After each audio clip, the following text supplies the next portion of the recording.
Kapag nananalangin kayo, huwag kayong tutulad sa ginagawa ng mga pakitang tao.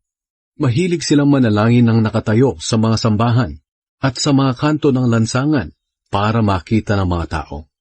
At kapag nananalangin kayo, huwag kayong gumamit ng maraming salita na wala namang kabuluhan, tulad ng ginagawa ng mga taong hindi kumikilala sa Diyos. Akala nila ay sasagutin sila ng Diyos kung mahaba ang kanilang panalangin.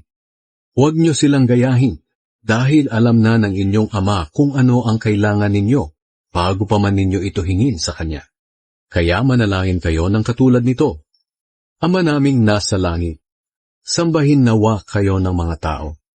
Naway magsimula na ang inyong paghahari, at masunod ang inyong kalooban dito sa lupa, tulad ng sa langit.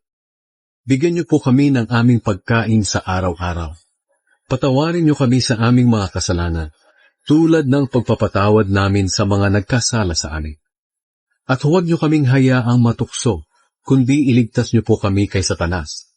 Sapagkat kayo ang hari, ang makapangyarihan at dakilang Diyos magpakailanman.